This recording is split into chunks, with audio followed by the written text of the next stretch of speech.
गोजोन फुंबिलि times of Bodoland नायगिरि नोंथांमोनसिम मोनसे गोदान भिडिअ लानानै फैबावबाय। आसा खालामो नोंथांमोना बे भिडिअखौ जोबजासिम नायलांगोन होनना। दिनैनि बयनिख्रुइ गिबिसिन खौराङाव दं जोंहा भारतनि गाहाय मन्त्रि नरेन्द्र मदि बिथाङा आसामाव थानाय थसेल' गंगोनां गान्दाखौ रैखाथि होनायनि सोमोन्दै खोथा बुंदों। भारतनि गाहाय मन्त्रि नरेन्द्र मदि बिथाङा मैया 85थि जथायारि गोसोनि खोथा बुंथिनाय हाबाफारिनि गेजेरजों आसामनि मिथिंगाजों सोमोन्दो गोनां आसामाव थानाय हाग्रामाखौ रैखाथि होनायजों लोगोसे हाग्रामायाव थानाय जिब जुनार जुनियायै आसामाव मोननो थांनाय बुहुमनाङै मुंदांखा थसेल' गंगोनां गान्दाखौ रैखाथि होनायनि सोमोन्दै खोथा बुंदों। आसामाव मोननो थांनाय थसेल' गंगोनां गान्दाया आसामनि मोनसे माहारियारि सम्पद एबा आसामिस हारिमुनि मोनसे बाहागो। जेब्ला गोग्गो थांखि लाना थारैनो सैथो लामाजों हाबा मावो अब्ला मोजां फिथाइखौबो मोनमारो। बिदिन्थि बायदियै आसामाव थानाय काजिरङा हाग्रामायाव थांनाय 2013 मायथाइयाव गासै 37 गान्दाफोरखौ फलानफोरा इनायै बुथारदोंमोन आरो 2014 मायथाइयाव गासै 32खौ बुथारदोंमोन। आसाम सोरखारा बेखौ नायनानै थांनाय 7 बोसोराव फलानफोरा एबा गान्दा बुथारग्राफोरनि बेरेखा गोख्रोङै थिरांथा लाना हाबा मावो। थांनाय 2021 मायथाइनि 22 सेप्तेम्बराव वर्ल्ड राइन' डे खालि दुथांफोरनिफ्राय गासै 2400निबो बारा गान्दा गं हमना मोननाय जादोंमोन आरो बियो गान्दा बुथारग्रा सुबुंफोरनि थाखाय मोनसे गिदिर साननांगौ बाथ्रा जाना थादोंमोन। बेबायदि लामाजों हाबा मावनायनि गेजेरजोंनो दिनैसिमनि गेजेराव गान्दा बुथारनायनि हारा खमायना फैयो, जेराव 2021 मायथाइयाव गासै 2 गान्दा बुथारनायखौल' नुनो मोनो आरो 2021 मायथाइयाव गासै 1ल' गान्दा बुथारनायखौ नुनो मोननाय जादोंमोन। आसामनि सुबुंफोरनि सोलायनायखौ एबा सोलायनानै गान्दाखौ रैखाथि होनो हाबा मावनायखौ आं हमदांनो हायो। बे बाथ्राफोरखौ नरेन्द्र मदि बिथाङा गावनि मन की बातआव बुंदोंमोन। आसामनि चिफ मिनिस्टार हिमन्त बिश्व शर्माया स्कुलफोरखौ खुलिफिनसिगोन होनना बाथ्रा बुंदों।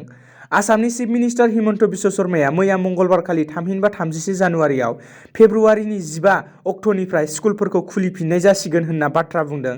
सीएम हिमन्त बिश्व शर्मा बिथाङा धेमाजियाव मिडियायाव कभिड-19नि थासारि खमायबोनायखौ बा कभिड-19नि पजिटिभ केसखौ सिगांनि साननिख्रुइ खमायबोनायखौ नोजोर होनानै फेब्रुवारिनि 15 अक्ट'निफ्राय क्लासफोरा खुलिफिननाय जासिगोन होनना बुंदों। दायो क्लास 8 सिम फिजिकेल क्लास थामहिनबा अफलाइन क्लासआ सोलिगासिनो दङ आरो क्लास 9 निफ्राय 12 सिम क्लासफोरा अल्टारनेटलि सोलिगासिनो थामहिनबा सोलाय सोल'यै क्लासआ जागासिनो। नाथाय बे समावनो क्लासफोरखौ खुलिफिननाय जासिगोन आरो लोगोसे मोनानि कारफिउनि समखौबो 11 निफ्राय लाना सोलायना होबाय। सिगां मोनानि 10 रिंगानिफ्राय 6 रिंगासिममोन, नाथाय दायो 11 निफ्राय 6 रिंगासिम जाबाय। बिटिसिनि गोरोबथायाव थाबोनाय गासै 92 गामियाव बिटिआरआव कमिसननि गेजेरजों हाबनो हागोन। गामि दानख'नाय ओंखारनायनि बाथ्रा गैया, हाबनायनिसो बांसिन। सानजाहा सिमा बारायनाय जेराव घपुरसिम सिमा बारायनायनि बाथ्राया रोखा। गोबां सुबुंफोरानो गामि दाजाबनायनि बाथ्राखौ लाना गोनो गोथो जानायखौ नुनो मोन्दों आरो खायसे दैदेनगिरिफोरखौबो गामि दाजाबनायनि बेरेखायै बुंनायखौ खौरां बिजोङाव नुनो मोन्दों। बेखौ लानानैनो बिटिआरनि एमएलए जयन्त बसुमतारिया बुंदों जे गामि दानख'नाय ओंखारनायनि बाथ्रा गैया, हाबनायनिसो बांसिन होननानै बुंदों।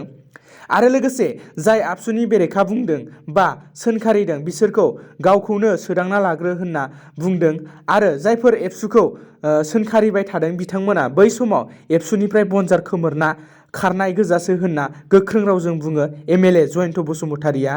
बिथाङा चिरां जिल्लानि 2 नं हुलुमागावनि खानिफुट दैसानि सायाव एसअपिडि आसनिनि सिङाव मैया गंसे बक्स कालभार एबा दालां बेखेवनानै होदोंमोन। बे समावनो बिथाङा खौरांगिरिफोरनि सिगाङाव सोंथि सोंनायाव बेफोर बाथ्राखौ बुङो।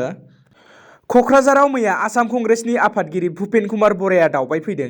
बिथाङा बिटिआरआव दावबायफैनायाव 2025 मायथाइनि बिटिसिनि बिसायख'थिनि थाखाय थागथियारि जानायखौ नुनो मोन्दों आरो लोगोसे गुबुन गुबुन दोलोनिफ्राय 40 सोद्रोमाफोरा कंग्रेसआव हाबदों होनना खौरां बिजोङाव मिन्थिनो मोन्दों आरो लोगोसे बे 2025 मायथाइनि बिटिसि बिसायख'थिनि थाखाय थागथियारि जानायाव बिथां आसाम कंग्रेसनि आफादगिरि भुपेन कुमार बराया हाग्रामा महिलारिया बिजेपिआव सनमान गैया होनना बुङो।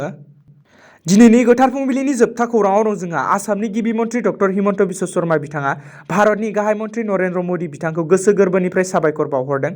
आसामनि गिबि मन्त्रि डक्टर हिमन्त बिश्व शर्मा बिथाङा आसामाव थानाय बुहुमनाङै मुंदांखा थसेल' गं गोनां गान्दाखौ आसाम सोरखार आरो बिनि थागिबिफोरा सिगांनिफ्रायनो रैखाथि होनो लामा लाबोनायखौ भारतनि गाहाय मन्थ्रि नरेन्द्र मदि बिथाङा गनायना लानायजों लोगोसे बिनि सायाव गोख्रोङै थांखि लाना हाबा मावनायनि थाखाय आसामनि गिबि मन्थ्रिया गावनि गोसो गोरबोजों बिथांनिसिम साबायखर बावहरदों। आसामनि गिबि मन्थ्रि बिथाङा बुंबावोदि आसामाव गान्दा बुथारनायनि हारा गोख्रैयैनो खमायबोदों। 2013 इं मायथाइयाव गासै 37 मा गान्दा बुथारनायखौ नुनाय जादोंमोन, नाथाय बिनिफ्राय 2021 इं मायथाइसिमाव गासै मासेल' गान्दा बुथारनायखौ नुनो मोननाय जादों। आसामनि हाग्रा बिफाननि मन्थ्रि परिमाल शुक्ला बेदिया बिथाङा बुहुमनाङै मिथिसार जानाय मुंदांखा आसामाव थानाय थसेल' गं गोनां गान्दाखौ रैखाथि होनो आलादा मोनसे थांखि लानानै हाबा मावनायनि थाखाय भारतनि गाहाय मन्थ्रि नरेन्द्र मदि बिथांनो गोजोननाय जासिहरनायजों लोगोसे आसाम सोरखार आरो बिनि थागिबि बिथांमोनखौबो गान्दाखौ रैखाथि होनो गोख्रोङै हाबा मावबोनायनि थाखाय साबायखर बावहरो। दिनैनि गोथार फुंबिलिनि खौरां फोसावनाया एसेनोसै। आसा खालामो नोंथांमोना बे भिडिअखौ जोबजासिम नायलांबाय होनना।